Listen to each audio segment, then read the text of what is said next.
ಇನ್ನು ನಮಗೆ ಬಂಗಾರ ಬೇಡ, ನಮಗೆ ಮನೆ ಕಟ್ಕೊಡಿ ಅಂತ ಅಳಲು ತೋಡ್ಕೋತಾ ಇದ್ದಾರೆ. ನನ್ನ ಮಗನ ವಿದ್ಯಾಭ್ಯಾಸಕ್ಕೆ ಸಹಾಯ ಮಾಡಿ, ನೌಕರಿ ಕೊಡಿಸಿ.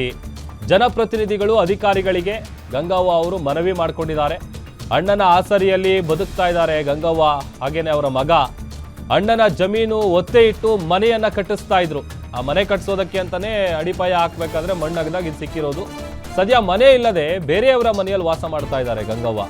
ಕುಟುಂಬಸ್ಥರನ್ನ ಭೇಟಿ ಮಾಡಿದ್ದಾರೆ ಶಾಸಕ ಸಿ ಪಾಟೀಲ್ ಅವರು.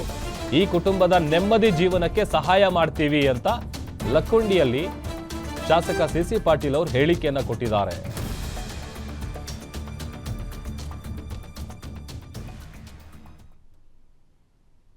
ಕುಟುಂಬಕ್ಕೆ ಏನು ಸಹಕಾರ ಕೊಡಬೇಕು, ಏನು ಅನುಕೂಲತೆಗಳನ್ನು ಮಾಡಿಕೊಡಬೇಕು ಸರ್ಕಾರದಿಂದ, ಖಂಡಿತವಾಗಿಯೂ ನಾನು ಈ ಭಾಗದ ಶಾಸಕನಾಗಿ ಜಿಲ್ಲಾ ಉಸ್ತುವಾರಿ ಸಚಿವರ ಸಹಕಾರದೊಂದಿಗೆ ಅವರಿಗೆ ಬೇಕಾಗುವಂಥ ಸಹಕಾರವನ್ನು ನಾನು ಮಾಡಿಕೊಡ್ತೇನೆ ಅನ್ನುವಂಥ ಮಾತನ್ನು ಹೇಳ್ತೀನಿ. ನೆಮ್ಮದಿಯ ಜೀವನವನ್ನು ನಡೆಸಲಿಕ್ಕೆ ಸರ್ಕಾರದಿಂದ ಏನೆಲ್ಲ ಸಹಾಯವನ್ನು ಮಾಡಬೇಕೋ ಆ ಸಹಾಯವನ್ನು ನಾನು ಸ್ವತಃನೂ ಮಾಡ್ತೇನೆ, ಜಿಲ್ಲಾ ಉಸ್ತುವಾರಿ ಸಚಿವರ ಮುಖಾಂತರನೂ ಮಾಡಿಸ್ತೇನೆ. ಮತ್ತು ಮಾನ್ಯ ಮುಖ್ಯಮಂತ್ರಿಗಳು ಈಗಾಗಲೇ ಮಾತಾಡಿದ್ದಾರೆ ಫೋನ್ನಲ್ಲಿ.